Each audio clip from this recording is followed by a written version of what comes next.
تعالى الله ربي ذي المجيد يزيد كرام شيخا بسعيد تعالى الله ربي ذي المجيد يزيد كرام شيخا بسعيد يجو من بيد طوال ما حبيبا انقول ما محمد بسعيد جو كل داني جو ترد داني جو برنده musidɓe tedduɓe jeeɓiyankoɓe yaw Gunass TV eɗen e Aljumaa nogasigo lewru Ouat hitande ujunaje ɗiɗi e nogas jeegom ina hawri e jeeɗiɗi lewru Mawlud hitande ujunere e temedde nayyi e capanɗe nayyi e jeetati ɗum ko caggal fergo annabi sallllahu alayhi wa sallam sikki ala musidɓe tedduɓe ɗum ko aadi yontere yankejo e kala ñalawma Aljumaa arde min ɗo e nokku mo gandanɗuɗa ko galle ceerno tawi ko ngal jaltal ngal soknaɓe wuuro teddugo Madiina Gunass gaadi wadde e kala ñalawma Aljumaa e ndeɗo ñalande hande kadi min mbawi arde ɗo e welede Allah gam etade rewinanade mum ɗum kono kadi etade weltinirde mon ɗum nomin kewi wiide ni tan ɓen soknaɓe ɓe gandanɗuɗa machallah e huccidde e jeese mabɓe ɗe gandanɗuɗa machallah ko jeese jalɓirɗe diine l'islam jeese jalɓirɗe sunna nelaɗo Allah sallllahu alayhi wa sallam kono kadi ko jeese ɗe gandanɗuɗa ko jalɓirde nuru lawol tijaniya ko yettudal on fewi subaka Aljumaa kala emin gara ɗo gam huccinde on ɗen ɗon jeese ononne kadi oɗon kollita weltare moɗon sikki ala musidɓe tedduɓe soknaɓe ɓe mbaynima e leyɗe certude sappo e jeetati ɗo e wuuro teddugo Madiina Gunass walla leyɗe sappo e jeenayyi gam arde domde nden moƴƴere Allah nde gandantuɗa ina dañe ɗo e kala subaka Aljumaa ɗo e galle khalifa o woni fandare nde noon ko arde salminde ceerno e juurade ɗum kono kadi hani e ñagade duwaw kono kadi e hesɗintinde almudagal hani e pible kono kadi e hettade yoga e konngudi ɗi gandantuɗa ceerno ina wasiyo kono kadi ɗin ɗon konngudi ɗi gandantuɗa tawi ko ballitoji no hannirta ni yiyete eɗen jettira ɗum Allah no fewi eɗen ñaagui Allah jomiraɗo subhanahu wa taala yo Allah yoftu seere ɓe moƴƴere saabu ɓe jiɗani men tan ko jaam ɓe jiɗani men tan ko kisal ko ɗum jeeyi sababu e oɗo ñalawma hande batu ngu ɓuuri toɗɗade koto banggue dewle ɗe eɗen gandi noon machallah wuuro teddugo Madiina Gunass ceerno men sectiraji diine ndew sintingo ɗo hitande ujunere e temedde jeenayyi e capantati e joyyi woɓɓe mbi capantati e jeegom eɗen gandi o sintirigo ko sunna nelaɗo Allah sallllahu alayhi wa sallam ko ɗum woni sababu julɓe ɓe mbayni e leyɗe certude guila e jinnaɓe men ha ni e mamiraɓe men ɓe gandantuɗa mbawi abbade nden ɗon moƴƴere Allah gaari ɗo e wuuro teddugo Madiina Gunass e kala saaha e kala waktu noon jamanu yaata kono waylo kono noon eɗen gandi wuuro teddugo Madiina Gunass kañum waylota ko ɗum jeeyi sababu e kala saaha ceerno en ina cifti men gonka wuuro ngo ko woni sababu ha yimɓeɓe mbayni e nokkuji certude guure certude leyɗele certude sous région o woni leyɗele ɗe gandantuɗa ko takkiɗe leydi Sénégal foof en hande ina taweɗo tawi ala ko woni sababu sowona arde moƴƴinde diine mumen kono kadi arde moƴƴinde sunna nelaɗo Allah sallllahu alayhi wa sallam wadde eɗen mbawi wiide tan e kala saaha e kala waktu siftinede ɗum andinede ko woni sababu wuuro ngo sinthia kono kadi ko ko siftinde en kadi ko woni sababu wuuro ngo ene serti e guure kewɗe ɗe gandantuɗa machallah ngoɗo wuuro ko wuuro diine l'islam kono kadi ko wuuro sunna kono kadi ko wuuro tijane ko wuuro fulɓe ngo gandantuɗa machallah ko yettudal en fewi goto kala ina yiiɗi wonde ɗo goto kala ina timtoro ɗum ɗum woni sababu kala gonɗo hen ina foti wonde timtorgal ina foti wonde ñemtinirgal ko ɗum woni ko ceerno en jiɗani en kono kadi ko ɗum woni ko ceerno ene kala saaha e kala waktu koɓe mbasiyto men eɗen ñaagui Allah tan ɗin ɗon wasiyaji ɗe ɓe mbasiyato men kono kadi e nden ɗon fandare nde ɓe jogani men yo Allah rokku ɗum rokku men kono kadi ɗum ɗon wawa yettade men Allah rokkina fandare mabɓe nde timma e dow jaam e meɗen nde wonno ko ɓuural woni ko wonani men hen ko yettudal on fewi noon ceerno men ceerno Ibnu Umar ceerno Ballo Almuɓe o eɗen gandi machallah ɗin ɗon konngudi koye makko woni ko mbayni machallah ɗum noon so tawi en keɗoyima ɗum tan eɗen pota wawde naftorade ɗum so hawri tawi welede jeyɗo toɓɓere nde mbiɗen e ndeɗo ñalande hande koto banggue dewle ɓuuri yarude kono kadi ɓen ɓe gandantuɗa ko jaggoɓe lawol tijaniya kañumenne mbawi jaggude ngol ɗo lawol tijaniya no hannirta ni yette nde wonno e kala subaka Aljumaa jaggude lawol ngol e yesso ceerno ɗo ko yettudal en fewi eɗen gandi ko ɓuural e ɓamtare woni ko woni hen machallah caggal muɗum kadi fodde almuɓe sappo e jeeɗiɗo ɓe gandantuɗa ko sukaɓe arɓe dalnede alɓuranil karim ɗum ɗon ko ɓeydare l'islam ko ɓeydare dental ngal machallah eɗen gandi e kala subaka Aljumaa ko noon woni no heewi wade ma biyanni sukaɓe ɓe ina baynine e leyɗe certude gam arde ɗo dalnede machallah ina jagga ngol ɗo lawol cijjani eɗen jettira ɗum Allah no fewi ɗum noon musidɓe tedduɓe eɗen jokki yettude bandiraɓe men ɓe gandantuɗa ɓe eɓe jaggani men juuɗe e nder golle ɗe kamɓene kadi eɗen jetta ɓe eɗen jarnaɓe no hani tan yette eɗen jetta musidɗo men mo gandantuɗa ko ceerno Siraji Ndiaye o tawete ko toon e Côte d'Ivoire ballal makko jettima men o jarama no fewi en jettimo no hani tan yette kono kadi eɗen jetta ɓen bandiraɓe ɓe gandantuɗa eɗen teskiɓe no fewi to banggue commentaire uji meɗen e nder ayaw Gunass TV en jettiɓe ko wayno mo gandantuɗa ko gendiyanke Job e kala saaha e kala waktu eɗen teski commentaire uji makko machallah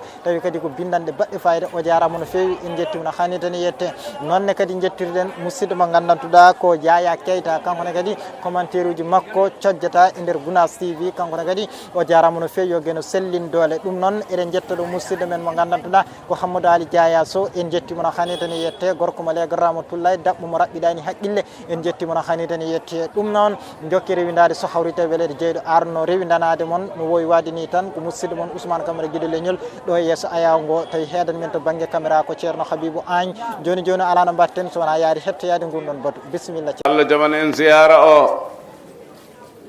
yo Allah yettin fandare nde yo Allah moƴƴin jortoji ɗi yo Allah humto haajuji ɗi yo Allah jaɓan en nde men Allah fofof yo Allah yaafo en fergitte men yo Allah fewnu en o fewnana en ɓesguji men yo Allah waɗ en heeriɓe almuɓe cheikhana Ahmada Tidjani radiyallahu ta'ala anhu yo Allah waɗ en jaɓaɓe jaɓanaɓe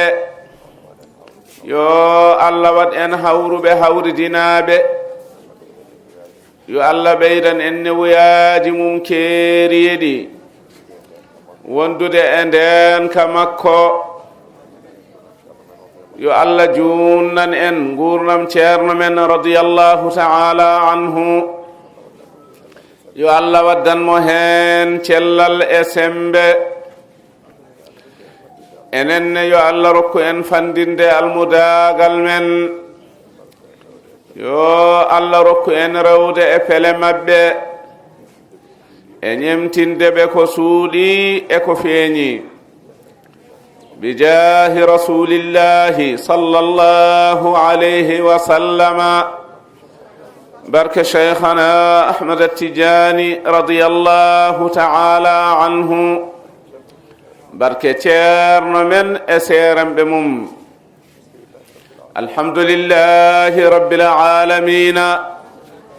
alhamdulillahi rabbil alamina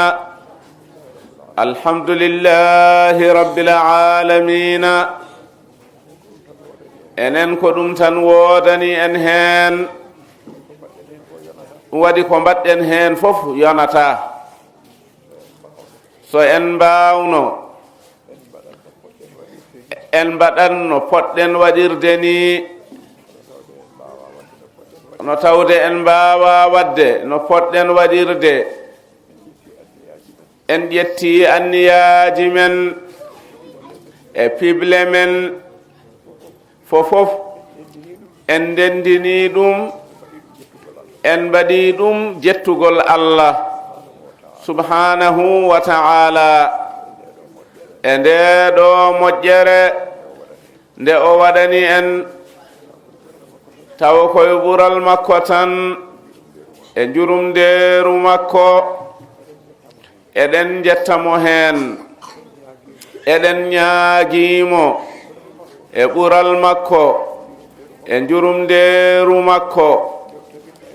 nde o tabitinta en e nde ɗo moƴƴere o rokka en fandinde ɗum bijahi rasulillahi sallallahu alayhi wa sallama yimɓe noon so ina ngoni e hunde ji moƴƴere nde moƴƴere wonde e ɗum nde ɓen foti ko ñande fof ɓe kestitina pible mabɓe e darnde mabɓe e pellital mabɓe ɓe pellitana haaju mo ɓe ngoni e mum o ala haaju mo gonɗen e mum so wona oɗo diine e oɗo sunna nelaaɗo Allah sallallahu alayhi wa sallama e ngol ɗo laawol cheikhana ahmad attijani radiyallahu ta'ala anhu e ngoɗo felo almudagal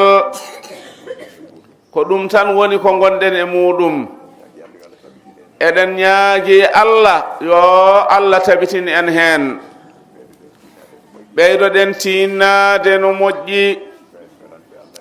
ko en feranɓe Allah e nelaaɗo mum sallallahu alayhi wa sallama goppuɗen jeymen goppuɗen leyɗele men goppuɗen teddule men cuɓɗen Allah e nelaaɗo mum sallallahu alayhi wa sallama garɗen tawtuɗen ceerno radiyallahu ta'ala anhu garnoɗo e oɗo nokku tawi ko ladde mere o wondiniɗo Allah subhanahu wa ta'ala Allah wondinimo wondi e makko e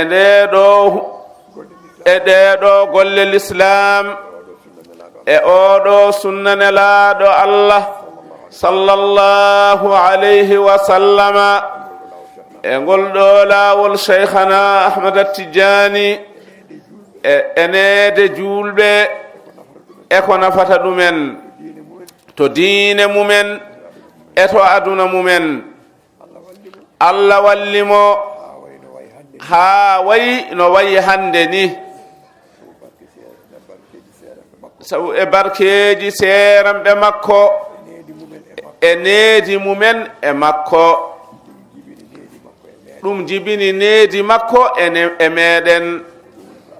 ko ɗum woni ko Allah waɗani en wadde ɓeydoɗen tinnade no moƴƴi tinnoɗen e sunna o e rende ɗum e sifaji fof gila to dewle to haa to inɗeeli to ɓeydoɗen tinnade heen no moƴƴi dewle ɗe noon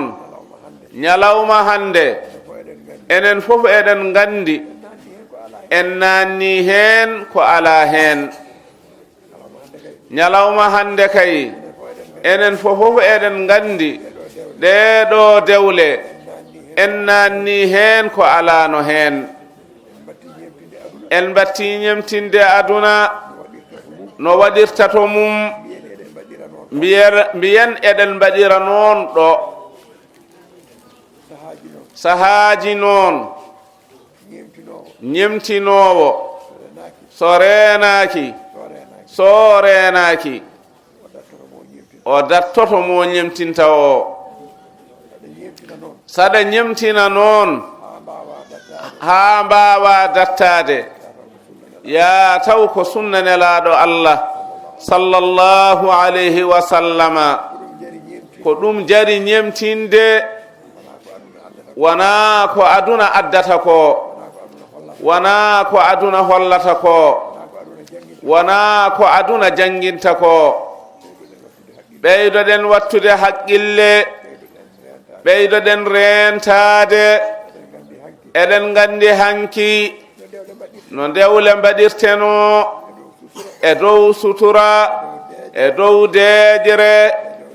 e dow yankinare e dow yondinare hande noon ko benji ɗum ɗo woni e waɗede ko ñemtinde aduna gila to comci mum haa e goɗɗum haa e goɗɗum haa e goɗɗum wiide ina waɗa ko waawa ko aɗa rendinana fodde dumunna juutɗo mbaɗa ɗum e sahaa gooto ceerta hen ko goonga mbiyata ko teddungal kono teddungal ngal noon ya taw wontananima lor kala teddungal ngal aɗa waɗa wontanma loro ko an nanni hen hoorema kono ɗum wona sunna nelaɗo Allah sallallahu alayhi wa sallama hande noon ko ɗon gonɗen dewle ɗe ko noon mbayi yo Allah reen en danda en ɓeydoɗen wattude hen haqqille so dewgal waɗi yo waɗe ko hakindi yo enɗam jokke kono yo waɗe ko hakindi ko wonata lor yo waɗe ko hakindi ko wontata lor eɗen gandi noon doole potani koddiɗo ma nan ɗon dewgal waɗi galle mumen Allah ene luɓori ɓe a yino ɓe mbaɗi kono hay ɓende kañum en fof e luɓorede sinno ɓe jankininoma ɓe mbaɗi ko hakindi teddungal ngal heɓo taw bonande waɗani ɗum ɓurno e maɓɓe ɓen a yi mbaɗi no mbaɗiri ni wonko ɓe jogii ka jogaki mbiɗa tawde ko onon koddi tan an nene a etoto no ɓe mbaɗirno ni mbaɗira noon sa waɗiri noon tan hayso yiyama dow a waɗiri noon aɗa andi so ñalawma o ɓenni ko artata e ma ko ɗum a humpaka ɗum ɓeydoɗen wattude haqqille ɓeydoɗen rentade kadi ɗeɗo dewle so Allah rokkima a naati suudu won e suudu he tabita e suudu he neɗɗo wawa dañde hunde fof ala wodat ko dañƴa tan wooda ka dañani a wawa kadi dañjude fof e saaha goto hunde fof ina jogii ñalawma mum ene jogii fodore mum ko ma ñalawma o yetto ko ma fodore nde yetto so tawi a muñi kala hen ko ñalawma mum yetti jiya fayida muɗum so tawi ka keñiɗo ka keppuɗo a fadata a muñata wasata ko fatorima tawa ko heppere ma waɗi noon ndeƴe e cuuɗi he jondino ɗon kala ko Allah rokki on hen jettonmo hen mbason hoynade yiide ko kaari dañi walla ko kaari jogii itte e ɗum haqqillaji mon kala ɗo Allah watma no wayi waade fof tawde ko ɗum o rokkuma omo andi kanko ko rokkirma ɗum nangu hen ha tiiɗa wonda e teddungal e rende hurum wonda e teddungal e rende hurum dewgal ko dewal Allah wona goɗɗum ɓe Allah waddi ɓe kala hen ganduɗo wonde ko ɗum dewal Allah nangiri ɗum no foti nangirde reeni ɗum no foti reenirede ma Allah wallu ɗum kala mo waɗani noon ma Allah hollu ɗum so debbo o so gorko o ndeƴe e cuuɗi he ndene hurum cuuɗi ɗi ceerno yeɗen ñaagi Allah subhanahu wa ta'ala yo Allah wallu en hen yo Allah sembin en hen yo Allah newnan en ɗum ɓesguuji ɗi yo Allah waɗ heen barke yo Allah waɗ barke e kala ko fagga yo Allah ɓeydan en kawral yo Allah ɓeydan en kawridinal bijahi rasulillahi sallallahu alayhi wa sallama barke cheikhana ahmad attijani radiallahu taala anhu barke ceerno men e seeremɓe mum ceerno ina yamiri yo yimɓe jaltin sadak ononne kadi mbatton heen haqqille yo Allah newnu yo Allah wallu allahumma salli ala sayyidina muhammad oɗon jaggo ɓirduɓe mbirte juuɗe ganni e ɗon oɗon jagga laawol cheikhana ahmad attijani radiallahu taala anhu ndimi alluy mon ceerno mbiye ba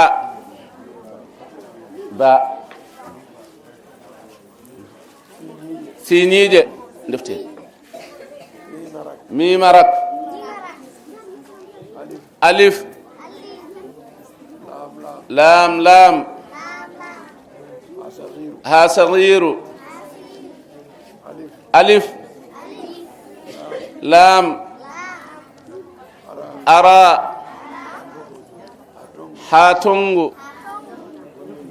mim alif jawɗo nunarak alif lam ara ha tongu juburiya mimarak jaɓen duwaw fatiha salatul fatihi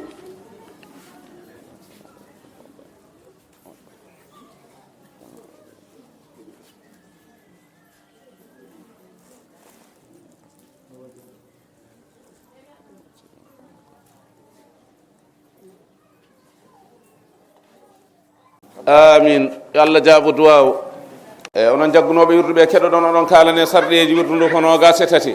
sardi gadanowo taw ceerno mo ñagotoɗa o ko jamiraɗo yo rokkir yamirore sellude jokkodirde ha etti cheikh tidiane radiallahu anhu ɗiɗi an ñagotoɗo tawa ala hay wirdu wotoro wirduji waliyaɓe so won wirdu joguinoɗa accet sa jaggi wirdu tidiane kañum tan jogotoɗa tati a juurota ko waliyum wona tidiane enke guurɗo e mayɗo juurotoɗa ko nulaɓe annabaɓe sahabaɓe tidiane enkoɓe nayi waktuji ɗi joyi kala waktu jonɗo so gantu ala sallitto cuuroɗa juula e nokkuma ko Allah yamiri golla ko Allah haɗi goppa joyi jiɗa cheikhana ahmad attijani radiallahu taala anhu ko ɓuuri ko jiɗɗa nenema e bamma e dendagal ko yiɗete ko wona Allah e nelaɗo mum ceerno lomtiɗo cheikh tidiani rokkuma wirdo onne ko noon jiɗirtamo jeegom a hoolota ko hoɗo Allah wiyete hoolade hoɗo Allah ko mbiya jaggi wirdu ndu anani ko haala hen moƴƴere jaha mbaɗa ɗum hoolare aɗa golliroye ɗum ko Allah yiɗa ala ɗum a waɗata noon sa jaggi wirdu ndu a ɓeydoto hulde Allah golla jamiroje Allah goppa kadi Allah jeeɗiɗa tikkanta cheikh tidiane a yannatamo jeetati sa jaggi wirdu ndu a dummoto hen ha mayde a accata jeenayi a fiɓaɗe ɓerde ma gomɗina kala moƴƴere nde nanɗa haala e ɓuura lawol tidiane fiɓa ɗum ko gonga ene jeeya noon e seeɗa kalaɗo hen nelaɗo Allah wi sallllahu alayhi wa sallama omo defi kala jagguɗo wirdu ndu tewmum harmi nadde jeygue ma nata aljanna ko alda e hasbede e leptede ɗum noon ko an jagguɗo wirdu ndu o nenema bamma joom galle ma ɓiɓɓe ma e siraɓe ma haade kamɓe fof koɓe julɓe ɓe gañani cheikh tidiane ɓe jaddanimo hayso ɓe jaggani wirdu ndu maɓe natir aljanna saabu barke maɗa an goto jagguɗo o e defare nelaɗo Allah sallllahu alayhi wa sallama tawa kadi ɓe kasɓetake ɓe leptetake sappo a yahata aɗa witta aɗa miijo e nder ɓerde ma wonde nde ɗo moƴƴere haalade holno wonirta gonga ala a gomɗintitande tawno ko ɓural koye juuɗe Allah woni mo jola fo o rokka sappo e goho a fotata ha nokkeɗa wirdu ndu nde mbatta wirdude sappo e ɗiɗi wasifa e wirdu aljuma ɗiɗi ɗi kala nde yonti no mbaɗnoɗa julɗa ni noon mbaɗata birda a sallitto cuuroɗa birda e nokkuma sappo e tati nokku ne wirde hen wiye jawharatul kamali a janggata ɗum so wona tawaɗa wondi e laaɓal timmirgal ndiyam wiyete laaɓal timmirgal ndiyam ko taw ɓandu ma ne laaɓi comci ma ne laaɓi nokku ɗo jooɗiɗa ɗo ne laaɓi aɗa wondi e salligue ɗe laaɓe nayi so ndendi e ma aɗa jangga jawharatul kamali sa mankirama e majje hay soko laaɓal gotal ko jaɓenogas salatul fatihi lomtinta e nokku jawharatul kamali sappo e nayyi a tekkodirta a taƴodirta a añanta hay goto e julɓe tengtino musidɓe ma tidiani en koɓe sappo e joyi a hoynata wirdu ndu woni hoynude wirdu ndu ko accude ha waktu mum yawtade puɗɗoɗa wirdude tawi ala gantu kaɗɗoma wirdude sappo e jeegom a yahata aɗa rokka woɗɓe wirdu ndu tawa yamiraka ya rokkido sappo e jeeɗiɗi a teddinto kormina mawnina kala tidiani en kettenki noon senaɓe hohoɓe mawɓe lawol ngol sappo e jeetati saɗa wirda ɓanduma e somtima ya tawne laaɓi sappo e jeenayyi nokku ɗo jooɗiɗa ɗo tawa ina laaɓi nogas so aɗa wirda jooɗoto kuccita funnague debbo ko funnague tan huccitta so wona noon taw koye ɗanngal gonɗa aɗa ummi e nokku aɗa yaha e nokku ɗum sa fayi e wirdude tinema nde ɗo hucciti fof ko ɗon kuccitta ɗum nen kadi sa jolɗo sa baddiɗo sa jarowo koyɗe nogas e goho saɗa wirda deƴƴan ndeeƴa tuggude nde puɗɗiɗa wirdude ha timmina hay goto a haaldata so won kalduɗo e ma a jabata ko sowona taw haaldema ko nene ma walla bamma walla ceerno ma dokkuɗoma wirdu o walla joom galle ma ɓe nayo kala e mabɓe kalduɗo e ma e nder ko birdata ko a jaggat yaɓere ɗo jarata ɗo keɗoɗa kala ko jomum haali aɗa jaabo kala ko jomum haali aɗa jaabo so tawi timmini jokka wirdu ma ɗum hay hunde bonnata nogas e ɗiɗi saɗa wirda ɗo jooɗiɗa ɗo a tawnat ɗo yeeso maɗo mbaɗo Cheikh Tidiane radiyallahu taala anhu fiba wonde koye yeeso makko jooɗiɗa aɗa jokkoroma hakkude maɗa e Allah aɗa ɓeyditoroma aɗa sembinoromo aɗa barkinoromo ko ɓuuri timmude noon e ɗum e towde e ɓamtade e mawnude e nafde ko tawnude mbadi nelaɗo Allah sallllahu alayhi wa sallam nogas e tati saɗa wirda karfeji wirdude a janggatde haɗa cella cuuɗa to nder ɓerde ma aɗa heeɗo firo karfeje ɗe so tawi aɗa andi ko karfeje ɗe pirata sa anda ko karfeje ɗe pirata jangga aɗa ñuumbo tawa noppi ma ɗine nanta ko jangata ko beele haqqille ma e ɓerde ma ina renda suro e nder ko gollata ko allahumma الله ربي ذي المجيد يزيد كرام شيخا بي سعيد تعالى الله ربي ذي المجيد يزيد كرام شيخا بي سعيد يجو من بيد طوال ما حبيبا انقول ما محمد بي سعيد جو كل داني جو ترد داني جو برنده